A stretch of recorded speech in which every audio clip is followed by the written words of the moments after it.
5 ವರ್ಷ complete CM ಯಾರು ಅನ್ನುವ ವಿಪಕ್ಷಗಳ ಪ್ರಶ್ನೆಗೆ ಸಿಎಂ ಸಿದ್ದರಾಮಯ್ಯ ಖಡಕ್ ಉತ್ತರ ಕೊಟ್ಟಿದ್ದಾರೆ.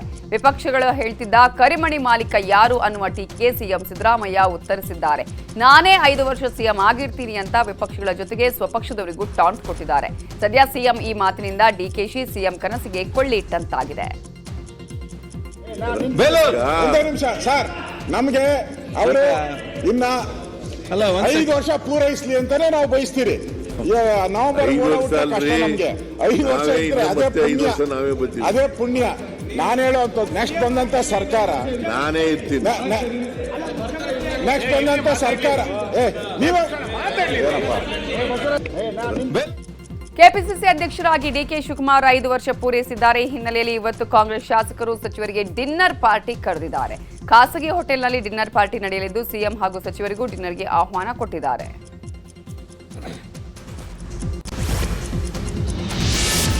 ಗ್ಯಾರಂಟಿ ಅನುಷ್ಠಾನ ಸಮಿತಿ ರದ್ದತಿಗೆ ಆಗ್ರಹಿಸಿ ಬಿಜೆಪಿ ಜೆಡಿಎಸ್ ನಿನ್ನೆ ಸದನದ ಹೊರಗೆ ಹಾಗೂ ಒಳಗೆ ತೀವ್ರ ಪ್ರತಿಭಟನೆ ನಡೆಸಿದೆ. ಸದ್ಯ ಮೈತ್ರಿ ಪಕ್ಷಗಳ ಹೋರಾಟಕ್ಕೆ ಸಿಎಂ ಸಿದ್ದರಾಮಯ್ಯ ಬ್ರೇಕ್ ಹಾಕಿದ್ದಾರೆ. ಸದನದಲ್ಲಿ ಮಾತನಾಡಿದ ಸಿಎಂ ಸಿದ್ದರಾಮಯ್ಯ, ಗ್ಯಾರಂಟಿ ಸಮಿತಿ ಅಧ್ಯಕ್ಷ ಉಪಾಧ್ಯಕ್ಷರನ್ನ ಬದಲಿಸಲ್ಲ, ಶಾಸಕರಿಗೂ ಅನ್ಯಾಯ ಆಗಲ್ಲ, ಎಲ್ಲರ ಹಕ್ಕು ರಕ್ಷಿಸ್ತೀನಿ ಅಂತ ಹೇಳಿದ್ದಾರೆ. ಸದ್ಯ ಸಿಎಂ ಸದನದಲ್ಲಿ ಹೇಳ್ತಿದ್ದ ಹಾಗೆ ಪ್ರತಿಪಕ್ಷಗಳು ಪ್ರತಿಭಟನೆ ಕೈಬಿಟ್ಟಿವೆ. ನಾನು ಇವತ್ತು ಮತ್ತೆ ಸ್ಪಷ್ಟಪಡಿಸ್ತೇನೆ, ಇವರ ಹಕ್ಕು ಚ್ಯುತಿಯಾಗದ ರೀತಿ ನೋಡ್ಕೊಳ್ಳೋದು, ಮತ್ತು ಇವರಿಗೆ ಅಗೌರವ ಆಗದ ರೀತಿ ನೋಡ್ಕೊಳ್ತಕ್ಕಂಥದ್ದನ್ನು ಐ ವಿಲ್ ಅಶ್ಯೂರ್ ದೆಮ್. ಕರೆದು ಮಾತಾಡ್ತೀನಿ.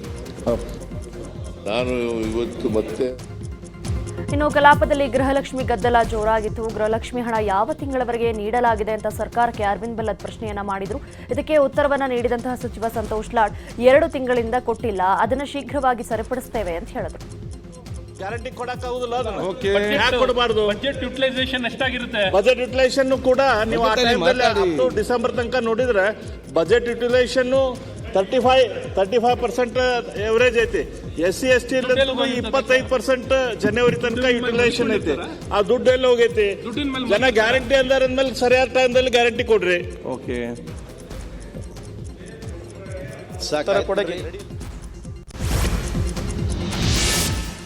ಬಿಜೆಪಿ ಸರ್ಕಾರದ ಕಾಲದಲ್ಲಿ ಕೇಳಿಬಂದಿದ್ದ 40% ಕಮಿಷನ್ ಆರೋಪ ಕುರಿತು ನ್ಯಾಯಮೂರ್ತಿ ನಾಗಮೋಹನ್ ದಾಸ್ ನೇತೃತ್ವದ ತನಿಖಾ ಆಯೋಗ ಸಿಎಂ ಸಿದ್ದರಾಮಯ್ಯ ಅವರಿಗೆ ವರದಿ ಸಲ್ಲಿಸಿದೆ. ಮುಖ್ಯ ಕಾರ್ಯದರ್ಶಿ ಶಾಲಿನಿ ರಜನೀಶ್ ಕೂಡ ಈ ವೇಳೆ ಉಪಸ್ಥಿತರಿದ್ದರು. ಗುತ್ತಿಗೆದಾರರ ಸಂಘ ನಮ್ಮಿಂದ 40% ಕಮಿಷನ್ ತಗೋತಿದ್ದಾರೆ ಅಂತ ಆರೋಪ ಮಾಡಿತ್ತು. ಈ ಸಂಬಂಧ ನ್ಯಾಯಾಂಗ ತನಿಖೆ ನಡೆಸಿ ನ್ಯಾಯಮೂರ್ತಿ ನಾಗಮೋಹನ್ ದಾಸ್ ಕಮಿಟಿ ಸರ್ಕಾರಕ್ಕೆ ವರದಿ ಕೊಟ್ಟಿದೆ. ಕೆಪಿಎಸ್ಸಿಯಲ್ಲಿ ದೊಡ್ಡ ಭ್ರಷ್ಟಾಚಾರ ನಡೀತಾ ಇದೆ ಎಂಬ ವಿಚಾರ ಪರಿಷತ್ನಲ್ಲಿ ದೊಡ್ಡದಾಗಿ ಚರ್ಚೆಯಾಗಿದೆ. ಬಿಜೆಪಿ ಸದಸ್ಯರ ಪ್ರಶ್ನೆಗಳಿಗೆ ಉತ್ತರಿಸಿದ ಸಿಎಂ ಸಿದ್ದರಾಮಯ್ಯ, ಭ್ರಷ್ಟಾಚಾರ ಹೋಗಬೇಕು, ಪ್ರಾಮಾಣಿಕರು ಆಯ್ಕೆಯಾಗಬೇಕು, ಆಗ ಮಾತ್ರ ತಪ್ಪಿತಸ್ಥರು ಹಾಗೂ ಅಧಿಕಾರಿಗಳ ಮೇಲೆ ಕ್ರಮ ಕೈಗೊಳ್ಳಬಹುದು ಅಂತ ಹೇಳಿದ್ದಾರೆ. ಸದಸ್ಯರನ್ನ ಬದಲಾಯಿಸುವುದು ನಮ್ಮ ಕೈಲಿಲ್ಲ, ಆದರೆ ತಪ್ಪಿತಸ್ಥ ಅಧಿಕಾರಿಗಳ ವಿರುದ್ಧ ಕ್ರಮಕ್ಕೆ ಹಿಂದೆ ಮುಂದೆ ನೋಡಲ್ಲ. ಕೇಂದ್ರ ಲೋಕಸೇವಾ ಆಯೋಗದ ಮಾದರಿಯಲ್ಲೇ ಕೆಪಿಎಸ್ಸಿ ಪರೀಕ್ಷೆ ನಡೆಸಲು ಸಿದ್ಧರಿದ್ದೇವೆ ಅಂತ ಹೇಳಿದ್ದಾರೆ. ಇದನ್ನು ಬಿಜೆಪಿ ಕೂಡ ಸ್ವಾಗತಿಸಿದೆ. ನಾಳೆನೇ ಕೇಸ್ ಇದೆ. ಮತ್ತೆ 30-35 ವರ್ಷಗಳ ಸೇವೆಗಾಗಿ ಅಭ್ಯರ್ಥಿಗಳನ್ನು ಆಯ್ಕೆ ಮಾಡಿ ಹೊರಗಡೆ ಕಳಿಸ್ತಕ್ಕಂಥ ಸಂದರ್ಭದಲ್ಲಿ ಅವರ ತಲೆಯಲ್ಲಿ ಭ್ರಷ್ಟಾಚಾರಗಳು ಅಂತಕ್ಕಂಥ ವಿಚಾರ ಬರಬಾರ್ದು. ಯಾಕೆಂದರೆ ಮುಂದುವರೆದು ಅದೇ ಕಸುಬನ್ನು ಮಾಡಲಿಕ್ಕೆ ಅವರು ಪ್ರಾರಂಭ ಮಾಡಿಬಿಡ್ತಾರೆ. ಅದು ಲೈಸೆನ್ಸ್ ಕೊಟ್ಟಂಗೆ ಆಗಿಬಿಡ್ತದೆ. ಅದು ಆಗಬಾರ್ದಾಗಿ ಅಲ್ಲ. ಇನ್ನೊಂದು ನಾರಾಯಣ ಸ್ವಾಮಿ ಹೇಳ್ಬಿಡ್ತೀನಿ. ಇನ್ನೊಂದು, ನಾನು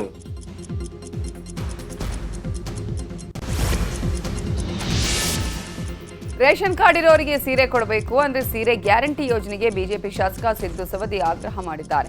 ಕಲಾಪದಲ್ಲಿ ಮಾತನಾಡಿದ ಸವದಿ, ನೇಕಾರರು ಬಹಳ ಸಮಸ್ಯೆಯಲ್ಲಿದ್ದಾರೆ. ನೇಕಾರರು ಉತ್ಪಾದಿಸುವ ಸೀರೆ ಖರೀದಿ ಮಾಡುವಂತಿಲ್ಲ, ಅದನ್ನು ಖರೀದಿ ಮಾಡುವವರೂ ಇಲ್ಲ. ಇಂತಹ ಸಂದರ್ಭದಲ್ಲಿ ನೌಕರರು ಕಡ್ಡಾಯವಾಗಿ 2 ಸೀರೆ ಖರೀದಿ ಮಾಡಲಿ. ರೇಷನ್ ಕಾರ್ಡ್ ಇರುವವರಿಗೆ ವರ್ಷಕ್ಕೆ 2 ಸೀರೆಗಳನ್ನು ಸರ್ಕಾರ ಗಿಫ್ಟ್ ಕೊಡಲಿ, ಆಗ ನೇಕಾರರ ಸಮಸ್ಯೆಯು ಸ್ವಲ್ಪ ಮಟ್ಟಿಗೆ ಬಗೆಹರಿಯುತ್ತೆ ಅಂತ ಸಲಹೆ ಕೊಟ್ಟಿದ್ದಾರೆ. ಸ್ಥಿತಿ ಅಧೋಗತಿಗೆ ಯಾಕೆ ಹೋಗ್ಯದ, ಅದ್ರ ಬಗ್ಗೆ ಚಿಂತನೆ ಮಾಡಿರಲ್ಲ. ಅವರ ಉತ್ಪಾದನೆ ಮಾಡಿದ ಸೀರೆಗೆ ಯಾವುದೇ ಬೇಡಿಕೆ ಇಲ್ಲ. ಮಾನ್ಯ ಅಧ್ಯಕ್ಷರೇ, ಎಲ್ಲ ಗೋಡಾವನ್ನು ಮೂಲೆಯೊಳಗೆ ಸೇರ್ಲಾಗ್ತಾವೆ. ಇವತ್ತಿನ ತನಕ ಅಲ್ಲಿ ಮಾಲೀಕರಂತೇಕ ಮಗ್ಗಗಳನ್ನು ತರ್ತಾರ, ಮಾಲೀಕ ಬಾಡಿಗೆ ಮ್ಯಾಲ ಅದನ್ನ ಐತಾರ. ಇದಕ್ಕೆ ತಿರುಗಿ ತಗೊಳಂಗಿಲ್ಲ. ವಾರಕ್ಕಿಟ್ಟ ನಮ್ಮಲ್ಲಿ ಬಿಸ್ನೆಸ್ ಸ್ವಲ್ಪ ವ್ಯಾಪಾರ ಇಲ್ಲ. ಪೂರ್ತಿ ಹೇಳ್ತಾನ್ರಿ, ಕ್ಲಾರಿಫಿಕೇಶನ್ ಕೇಳಿ, ಕ್ಲಾರಿಫಿಕೇಶನ್ ಕೇಳ್ತಾನೆ, ಅದನ್ನೇ ಹೇಳ್ತಾನ್ರಿ. ಅವ್ರಿಗೆ ವ್ಯಾಪಾರ ಇಲ್ಲ, ನಮಗಿಟ್ಟ ವಾರಕ್ಕಿಟ್ಟ ಸೀರಿನೇ ಇದೆ ಅಂತ ಹೇಳ್ತಾರ. ಸಿದ್ದೋರೆ ಒಂದ್ ನಿಮಿಷ. ಈಗ ಅಧ್ಯಕ್ಷರೇ, ಸವಿಸ್ತಾರವಾಗಿ ನೇಕಾರರಿಗೆ ಏನು ಯೋಜನೆಗಳಿದಾವೆ ಸಂಪೂರ್ಣ ವಿವರ ಅವ್ರಿಗೆ ಕೊಟ್ಟಿದ್ದೀನಿ. ಅವ್ರ ಕಾಳಜಿ ವಿಶೇಷವಾಗಿ ತೇರದಾಳ್ ಜನರಿಗೆ ಕೆಲಸ ಸಿಗ್ಬೇಕು ಅನ್ನೋತಕ್ಕಂಥ ಉದ್ದೇಶ. ನಿನ್ನಿಲ್ಲ ಮೊನ್ನೆನೂ ಇದೇ ಪ್ರಶ್ನೆ ತಾವು ಕೇಳಿದಿರಿ, KHDC ಕೇಳಿರಿ. ಹೌದಿಲ್ಲ, ಈಗ ಪವರ್ ಲೂಮ್ದು ಅದನ್ನು ತೆರೆದಾಳದೆ, ಇದನ್ನು ತೆರೆದಾಳ. ಹೌದೌದು. ದುಬೈನಿಂದ ನಟಿ ರನ್ಯಾ ರಾವ್ ಚಿನ್ನ ಸಾಗಣೆ ಮಾಡ್ತಿದ್ದಂತಹ ಕೇಸ್ಗೆ ಇನ್ನಷ್ಟು ತಿರುವು ಸಿಗುವ ಲಕ್ಷಣ ಕಾಣ್ತಾ ಇದೆ. ರನ್ಯಾ ಜೊತೆ ಹಲವು ಸಿನಿಮಾ ಹಾಗೂ ಧಾರಾವಾಹಿ ನಟಿಯರು ಚಿನ್ನ ಸಾಗಾಣಿಕೆಯಲ್ಲಿ ಭಾಗಿಯಾಗಿದ್ದಾರೆ ಎನ್ನಲಾಗಿದೆ. ನಟಿಯರನ್ನ ಬಳಸಿಕೊಂಡು ಅಕ್ರಮವಾಗಿ ವಿದೇಶಗಳಿಂದ ಚಿನ್ನವನ್ನ ಸಾಗಾಣಿಕೆ ಮಾಡ್ತಿದ್ದಂತಹ ರನ್ಯಾ ರಾವ್ ಪ್ಲಾನ್ ಮಾಡ್ತಿದ್ಲು ಅಂತ ಮಾಹಿತಿ ಲಭ್ಯವಾಗಿದೆ. ಈ ನಡುವೆ ಚಿನ್ನ ಸಾಗಾಟ ಕೇಸಲ್ಲಿ ಐಟಿ, ಇಡಿ ಕೂಡ ಎಂಟ್ರಿ ಕೊಡೋಕೆ ಸಜ್ಜಾಗಿವೆ. ಈ ನಡುವೆ ಪ್ರೋಟೋಕಾಲ್ ಉಲ್ಲಂಘನೆ ಬಗ್ಗೆ ಸಿಐಡಿ ತನಿಖೆಗೆ ಆದೇಶಿಸಿದಂತ ಸರ್ಕಾರ ಹಿಂಪಡೆದಿದೆ. ದುಬೈನಿಂದ ಚಿನ್ನ ತಂದಿದ್ದ ನಟಿ ರನ್ಯಾ ರಾವ್ ವಿಲವಿಲ ಅಂತ ಒದ್ದಾಡ್ತಿದ್ದಾರೆ. ತನಿಖಾ ಸಂಸ್ಥೆಗಳಿಂದ ನಿರಂತರವಾದ ತನಿಖೆ ನಡೀತಾ ಇರುವಾಗಲೇ ನಟಿ ರನ್ಯಾ ಜಾಮೀನು ಕೋರಿ ಅರ್ಜಿಯನ್ನ ಸಲ್ಲಿಸಿದ್ರು. ನಿನ್ನೆ ಆರ್ಥಿಕ ಅಪರಾಧಗಳ ವಿಶೇಷ ಕೋರ್ಟ್ ವಾದ ಪ್ರತಿವಾದ ಆಲಿಸಿ ಆದೇಶವನ್ನು ಮಾರ್ಚ್ 14ಕ್ಕೆ ಕಾಯ್ದಿರಿಸಿದೆ. ಜಿಆರ್ಐ ಪರ ಮಧುರಾವ್ ವಾದ ಮಂಡಿಸಿದ್ರು. ಆರೋಪಿ ರನ್ಯಾಗೆ ಈಗ ಜಾಮೀನು ಕೊಟ್ಟರೆ ತನಿಖೆಯ ದಿಕ್ಕು ತಪ್ಪತ್ತೆ. ಅಷ್ಟಕ್ಕೂ ವಿಚಾರಣೆಗೆ ಆರೋಪಿ ಸಹಕಾರ ನೀಡಿಲ್ಲ. ಇವರದ್ದೇ ಒಂದು ಸಿಂಡಿಕೇಟ್ ಇರೋ ಹಾಗೆ ಇದೆ. ಹವಾಲಾ ರೂಪದಲ್ಲಿ ವ್ಯವಹಾರದ ಅನುಮಾನ ಇದೆ. ಅಂತಾರಾಷ್ಟ್ರೀಯ ವಂಚನೆ ಜಾಲದ ಲಿಂಕ್ನ ಶಂಕೆ ಇದೆ. ಹೀಗಾಗಿ ಜಾಮೀನು ಕೊಡಬಾರದು ಅಂತ ವಾದ ಮಂಡಿಸಿದ್ರು. ರನ್ಯಾ ಗೋಲ್ಡ್ ಸ್ಮಗ್ಲಿಂಗ್ ಕೇಸ್ನಲ್ಲಿ ಬಂಧಿತನಾಗಿರುವ ತರುಣ್ ರಾಜ್ ನಟಿಯ ಆಪ್ತ ಸ್ನೇಹಿತ ಚಿನ್ನ ಸಾಗಾಟ ಬಗ್ಗೆ ತನಿಖೆಯನ್ನ ಚುರುಕುಗೊಳಿಸಿದ್ದು ತರುಣ್ ರಾಜ್ನ ಒಂದೊಂದೇ ಪ್ರಕರಣಗಳು ಬೆಳಕಿಗೆ ಬರ್ತಿವೆ. ನಟನಾಗಲು ತರುಣ್ ಕೊಂಡೂರು ರಾಜ್ ಹೆಸರನ್ನ ವಿರಾಜ್ ಕೊಂಡೂರು ರಾಜ್ ಅಂತ ಬದಲಾಯಿಸಿಕೊಂಡಿದ್ದ. ಅಲ್ಲದೆ 3ಕ್ಕೂ ಹೆಚ್ಚು ಸಿನಿಮಾಗಳನ್ನ ನಾಯಕ ನಟನಾಗಿ ಅಭಿನಯಿಸಿದ್ದು ಸಿನಿಮಾ ಮೂಲಕವೇ ನಟಿ ರನ್ಯಾ ರಾವ್ ಜೊತೆ ಸ್ನೇಹವನ್ನ ಬೆಳೆಸಿದ್ದ ಅನ್ನೋ ಮಾಹಿತಿ ತಿಳಿದು ಬಂದಿದೆ. ಸದ್ಯ ಡಿಆರ್ಐ ಕಸ್ಟಡಿಯಲ್ಲಿರುವ ತರುಣ್ ರಾಜ್ನ ತೀವ್ರ ವಿಚಾರಣೆ ನಡೆಸಲಾಗ್ತಾ ಇದೆ. ನಟ ದರ್ಶನ್ ಅಮ್ಮ ಅಂತಿದ್ದ ಸುಮಲತಾ ಅವರನ್ನೇ ಅನ್ಫಾಲೋ ಮಾಡಿದ್ದಾರೆ. ಈ ವಿಚಾರವಾಗಿ ಸುಮಲತಾ ಅಂಬರೀಶ್ ಸ್ಪಷ್ಟನೆ ಕೊಟ್ಟಿದ್ದಾರೆ. ಸೋಷಿಯಲ್ ಮೀಡಿಯಾದಿಂದ ಸಂಬಂಧ ಅಳಿಬಾರದು. ನಾನು ಅನ್ಫಾಲೋಗಳ ಬಗ್ಗೆ ಗಮನ ಹರಿಸಲ್ಲ. ದರ್ಶನ್ ನಿರ್ಧಾರ ಗೌರವಿಸ್ತೀನಿ. ನನ್ನ ಜೊತೆ ಮಗ ವಿನೀಶ್ರನ್ನು ದರ್ಶನ್ ಅನ್ಫಾಲೋ ಮಾಡಿದ್ದಾರೆ. ನನ್ನನ್ನು ಮಾತ್ರ ಸ್ಪೆಷಲ್ ಆಗಿ ಅನ್ಫಾಲೋ ಮಾಡಿಲ್ಲ. ತಾಯಿ ಮಗನ ಸಂಬಂಧದಲ್ಲಿ ವಿವಾದ ಬೇಡ ಅಂತ ಹೇಳಿದ್ದಾರೆ. ಸೋಷಿಯಲ್ ಮೀಡಿಯಾದಲ್ಲಿ ದರ್ಶನ್ ಅನ್ಫಾಲೋ ಮಾಡಿರೋ ವಿಚಾರದ ಬಗ್ಗೆ ಮಂಡ್ಯದಲ್ಲಿ ಸುಮಲತಾ ಆಪ್ತ ಹನಕೆರೆ ಶಶಿಕುಮಾರ್ ಸ್ಪಷ್ಟನೆ ಕೊಟ್ಟಿದ್ದಾರೆ. ಸುಮಲತಾ ಮತ್ತು ನಟ ದರ್ಶನ್ ಮಧ್ಯೆ ಯಾವುದೇ ವೈಮನಸ್ಸಿಲ್ಲ. ಸುಮಲತಾ ಮತ್ತು ದರ್ಶನ್ ಒಂದೇ ಕುಟುಂಬದವರ ರೀತಿ ಇದ್ದಾರೆ. ಇವೆಲ್ಲ ಅಪಪ್ರಚಾರ ಅಷ್ಟೇ ಅಂತ ಹೇಳಿದ್ದಾರೆ. ಪ್ರವಾಸಿಗರ ಸ್ವರ್ಗ ಅಂತಲೇ ಕರೆಯುವ ಹಂಪಿಯಲ್ಲಿ ನಡೆದಂತಹ ಗ್ಯಾಂಗ್ ರೇಪ್ ಈ ಬಾರಿ ಹೋಳಿ ಮೇಲೆ ಕರಿ ನೆರಳು ಬೀರಿದೆ. ಈಗಾಗಲೇ ಹಂಪಿ ವೀಕ್ಷಣೆಗೆ ಬಂದಿರುವ ವಿದೇಶಿಗರು ವಾಪಸ್ ಹೋಗ್ತಿದ್ದಾರೆ. ಇದರಿಂದ ರೆಸಾರ್ಟ್, ಹೋಮ್ ಸ್ಟೇಗಳಲ್ಲಿ ಪ್ರವಾಸಿಗರಿಲ್ಲದೆ ಖಾಲಿ ಕಾಣ್ತಿದೆ. ಅಲ್ಲದೆ ಇಲ್ಲಿ ಭಯದ ವಾತಾವರಣ ಸೃಷ್ಟಿಯಾಗಿದೆ. ಒಂದು ವೇಳೆ ಹೋಳಿ ಆಚರಣೆಗೆ ಪೊಲೀಸರಿಂದ ಅವಕಾಶ ಸಿಕ್ಕರೆ ಹಬ್ಬವನ್ನು ಆಚರಣೆ ಮಾಡ್ತೀವಿ ಅಂತಿದ್ದಾರೆ ರೆಸಾರ್ಟ್ ಮಾಲೀಕರು. ಎವ್ರಿ ಇಯರ್ ಕೂಡ ಪೊಲೀಸ್ ಚೌಕಟ್ಟಿನಲ್ಲೇ ಆಗ್ತಿತ್ತು. ಬೆಳಗ್ಗೆ 7ರಿಂದ 12 ಗಂಟೆ ಮಟ್ಟ ಅದು ನಮ್ಮ ಸೆಕ್ಯೂರಿಟಿ ಕೊಡ್ತಿದ್ರು. ಅವರು ಚೆನ್ನಾಗಿರ್ತಿತ್ತು. ಬಟ್ ಈ ಸತಿ ಗೈಡ್ಲೈನ್ಸ್ ಒಂದು ಇಶ್ಯೂ ಮಾಡಿದ್ದಾರೆ. ಇದ್ರ ಮುಂದೆ ನಮಗಿನ ಇಂಟಿಮೇಷನ್ ಕ್ಲಿಯರ್ ಇಲ್ಲ. ಇದ್ರ ಹೋಲಿ ಮಾಡಬೇಕಾ ಮಾಡಿ. I came from Israel just yesterday, and the police stopped us in the beginning and he asked if we were from Israel. They were so sorry, and it was so nice to see they're really worried about us. And also in the guest place I was there,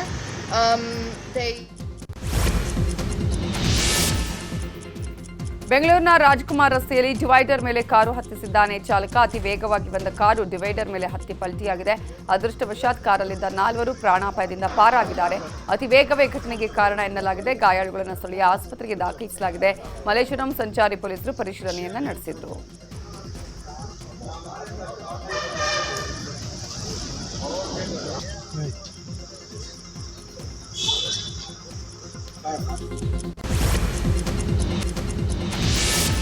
ಪಾಗಲ್ ಪ್ರೇಮಿಯೊಬ್ಬ ಯುವತಿಯ ತಂದೆಯ ಕೊಲೆಗೆ sketch ಹಾಕಿದ್ದ ಈ ಆರೋಪಿಗಳನ್ನು ಬಂಧಿಸಲಾಗಿದೆ. ಕೋಲಾರದ ಹೊನ್ನೇನಹಳ್ಳಿ ಗ್ರಾಮದ ನಿವಾಸಿ ರಾಮಸ್ವಾಮಯ್ಯ ಅನ್ನೋರ ಮಗಳನ್ನ ಸುನಿಲ್ ಅನ್ನುವ ಯುವಕ ಪ್ರೀತಿಸುತ್ತಿದ್ದಂತೆ. ಹೀಗಾಗಿ ರಾಮಸ್ವಾಮಯ್ಯ ನನ್ನ ಮಗಳ ತಂಟೆಗೆ ಬರಬೇಡ ಅಂತ ಬುದ್ಧಿವಾದ ಹೇಳಿದ್ದಾರೆ. ಇದಕ್ಕೆ ಸಿಟ್ಟಿಗೆದ್ದ ಸುನಿಲ್ ಆತನ ಗ್ಯಾಂಗ್ ರಾಮಸ್ವಾಮಯ್ಯರ ಕಾರು ಅಡ್ಡಗಟ್ಟಿ ಲಾಂಗ್ ತೋರಿಸಿ ಬೆದರಿಕೆ ಹಾಕಿದ್ದಾರೆ ಅಂತ ಠಾಣೆಗೆ ದೂರು ಕೊಟ್ಟಿದ್ರು. ಹೀಗಾಗಿ ಪೊಲೀಸರು 3 ಆರೋಪಿಗಳನ್ನು ಅರೆಸ್ಟ್ ಮಾಡಿದ್ದಾರೆ.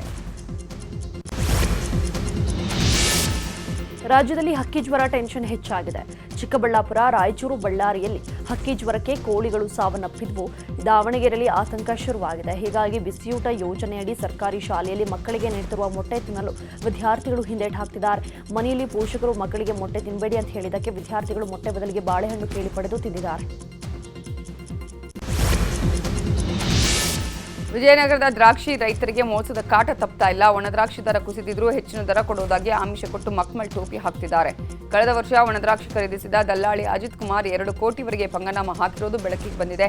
ದ್ರಾಕ್ಷಿ ಸೀಸನ್ ಶುರುವಾದಾಗ ಹೆಚ್ಚು ಹಣ ನೀಡುವುದಾಗಿ ಆಸೆ ಹುಟ್ಟಿಸಿ ಅನ್ನದಾತರಿಗೆ ವಂಚಿಸಿ ಎಸ್ಕೇಪ್ ಆಗಿದ್ದಾರೆ. ಹೀಗಾಗಿ ನ್ಯಾಯ ಕೊಡಿಸುವಂತೆ ರೈತರು ಪೊಲೀಸ್ ಠಾಣೆ ಮೆಟ್ಟಿಲೇರಿದ್ದಾರೆ.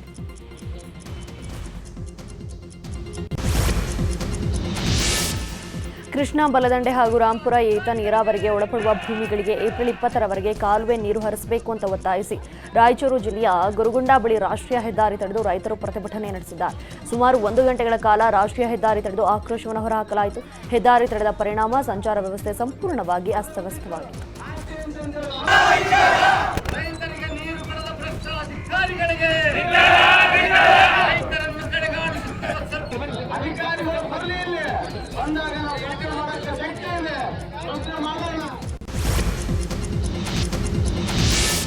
ಬೀದರ್ನ ಹೊಲಸೂರು ತಾಲೂಕು ಕೇಂದ್ರವಾಗಿ 7 ವರ್ಷವಾದರೂ ಅಭಿವೃದ್ಧಿಯನ್ನೇ ಕಂಡಿಲ್ಲ. 2018ರಲ್ಲಿ ಹೊಲಸೂರು ಹೊಸ ತಾಲೂಕು ಕೇಂದ್ರವಾಗಿ ಘೋಷಣೆಯಾಗಿತ್ತು.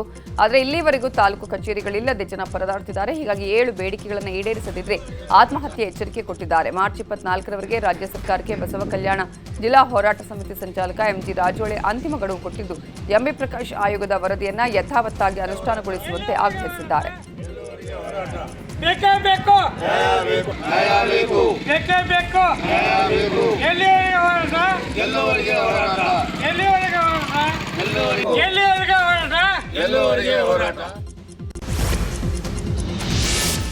ಇವತ್ತು ಕೋಲಾರ ಹಾಲು ಒಕ್ಕೂಟ ಕೋಮಲ್ನಿಂದ ಸಭೆ ಹಮ್ಮಿಕೊಳ್ಳಲಾಗಿದೆ. ಸಭೆಯಲ್ಲಿ ಹಿಂದಿನ ಆಡಳಿತ ಮಂಡಳಿಯ ಮಾಜಿ ಅಧ್ಯಕ್ಷರು, ನಿರ್ದೇಶಕರು, ಕೋಲಾರ ಜಿಲ್ಲೆಯ ಹಾಲು ಉತ್ಪಾದಕರ ಸಂಘದ ಅಧ್ಯಕ್ಷರು, ನಿರ್ದೇಶಕರು ಪಾಲ್ಗೊಳ್ಳಲಿದ್ದಾರೆ. ಕೋಮಲ್ ಕ್ಷೇತ್ರ ಪುನರ್ ವಿಂಗಡಣೆ ವಿಚಾರವಾಗಿ ಬಂಗಾರಪೇಟೆ, ಮುಳಬಾಗಿಲು, ಕೋಲಾರ ತಾಲೂಕಿನ ಹಾಲು ಉತ್ಪಾದಕರ ಸಹಕಾರ ಸಂಘಗಳನ್ನು ಕೆಜಿಎಫ್, ಮಾಲೂರು ಹಾಗೂ ಕೋಲಾರಕ್ಕೆ ಸೇರ್ಪಡೆ ಮಾಡಿರುವ ಬಗ್ಗೆ ಚರ್ಚೆಯಾಗಲಿದೆ. ಹಾಗೆ ಕೋಮಲ್ನಲ್ಲಿ ನಡೆದಿರುವ ಅವ್ಯವಹಾರದ ಬಗ್ಗೆಯೂ ಚರ್ಚೆಯಾಗಲಿದೆ.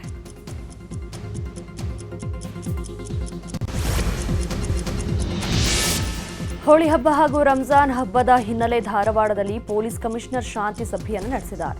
ನಗರದ ವಿದ್ಯಾವರ್ಧಕ ಸಂಘದ ಸಭಾಂಗಣದಲ್ಲಿ ನಡೆದಂತಹ ಶಾಂತಿ ಸಭೆಯಲ್ಲಿ ಹಿಂದೂ ಹಾಗೂ ಮುಸ್ಲಿಂ ಧರ್ಮದ ಪ್ರಮುಖ ಮುಖಂಡರು ಪಾಲ್ಗೊಳ್ಳಲಿದ್ದರು.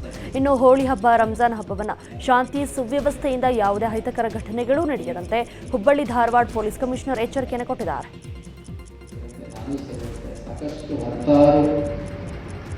ಪ್ರದೇಶಗಳಿಗೆ ಭೇಟಿ ನೀಡಿದ್ದೀವಿ, ಚಿಕ್ಕ ಸಭೆಗಳನ್ನು ಮಾಡಿದ್ದೀವಿ. ಮುಖಂಡರು ಸೇರಿದಂತೆ, ಸಾರ್ವಜನಿಕರು ಸೇರಿದಂತೆ, ಮಹಿಳೆಯರು, ಹಿರಿಯ ನಾಗರಿಕರು ಅನ್ನಿಸ್ತಾರೆ. ಯಾಕಂದರೆ ಧಾರವಾಡದ ಇತಿಹಾಸದಲ್ಲೇ ಈ ಧಾರ್ಮಿಕ ಆಚರಣೆಗಳು ಮತ್ತು ಹಬ್ಬಗಳ ಸಂದರ್ಭದಲ್ಲಿ ಸಣ್ಣ ಗದ್ದಲ ಕೂಡ ಆಗಿರುವಂಥ ಕಾರಣ.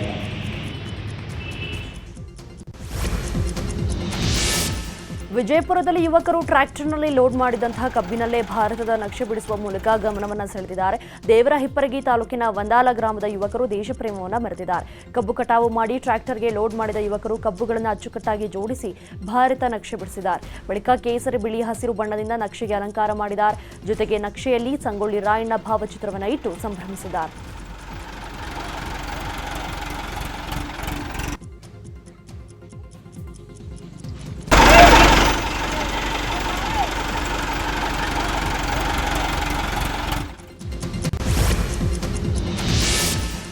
ಶಕ್ತಿದೇವತೆ ಕೊಪ್ಪಳದ ಶ್ರೀ ಹುಲಿಗೆಮ್ಮ ದೇವಸ್ಥಾನದ ಹುಂಡಿ ಎಣಿಕೆ ಕಾರ್ಯ ನಿನ್ನೆ ನಡೆದಿದೆ. ಒಟ್ಟು 41 ದಿನಗಳಲ್ಲಿ ಹುಲಿಗೆಮ್ಮ ದೇವಿಯ ಹುಂಡಿಗಳಲ್ಲಿ 99.21 ಲಕ್ಷ ರೂಪಾಯಿ ನಗದು, 216 ಗ್ರಾಂ ಬಂಗಾರ, 11 ಕೆಜಿ ಬೆಳ್ಳಿ ಆಭರಣ ಭಕ್ತರಿಂದ ಸಮರ್ಪಣೆಯಾಗಿದೆ.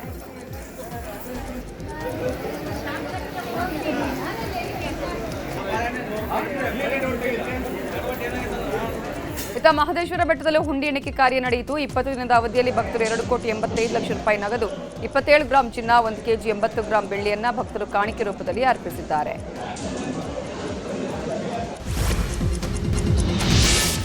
ಮೂರನೇ ಆವೃತ್ತಿಯ WPL ನಿರ್ಣಾಯಕ ಹಂತ ತಲುಪಿದ್ದು ಕೇವಲ 2 ಪಂದ್ಯ ಮಾತ್ರ ಬೇಕಿದೆ. ಇವತ್ತು ಮುಂಬೈ ಇಂಡಿಯನ್ಸ್ ಮತ್ತು ಗುಜರಾತ್ ತಂಡಗಳ ಮಧ್ಯೆ ಎಲಿಮಿನೇಟರ್ ಪಂದ್ಯ ನಡೆಯಲಿದೆ. ಮುಂಬೈನ ಬ್ರೇಬೋರ್ನ್ ಸ್ಟೇಡಿಯಂನಲ್ಲಿ ಮ್ಯಾಚ್ ನಡೆಯಲಿದ್ದು, ಗೆದ್ದ ತಂಡ ಮಾರ್ಚ್ 15ರಂದು ಡೆಲ್ಲಿ ಕ್ಯಾಪಿಟಲ್ಸ್ ವಿರುದ್ಧ ಫೈನಲ್ಸ್ ಅಲ್ಲಿ ಸೆಣಸಾಡಲಿದೆ.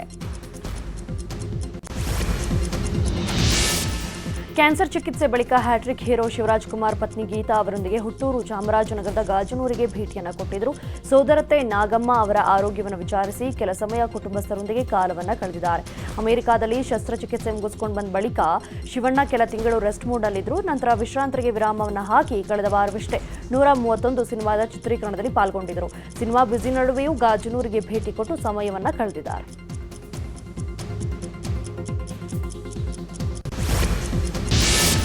RRR ನಂತರ ಮಹೇಶ್ ಬಾಬು ಸಿನಿಮಾವನ್ನ ರಾಜಮೌಳಿ ನಿರ್ದೇಶನವನ್ನ ಮಾಡ್ತಾ ಇದ್ದಾರೆ. ಈ ಸಿನಿಮಾದ ಚಿತ್ರೀಕರಣ ಒಡಿಶಾದಲ್ಲಿ ನಡೀತಾ ಇದೆ. ಸದ್ಯ ಈ ಚಿತ್ರದ ಬಗ್ಗೆ ಅಪ್ಡೇಟ್ಸ್ ಒಂದು ಕೇಳಿ ಬರ್ತಾ ಇದೆ. ಈ ಸಿನಿಮಾಗೆ ಪೌರಾಣಿಕ ಟಚ್ ಇರಲಿದೆಯಂತೆ. ಅದರಲ್ಲೂ ಪವಿತ್ರ ಸ್ಥಳವಾದ ಕಾಶಿಯ ಹಿನ್ನೆಲೆಯಲ್ಲಿ ಈ ಚಿತ್ರದ ಕಥೆ ಇರಲಿದೆ ಅನ್ನೋದು ಸದ್ಯಕ್ಕೆ ಕೇಳಿ ಬರ್ತಿರುವ ವಿಚಾರ.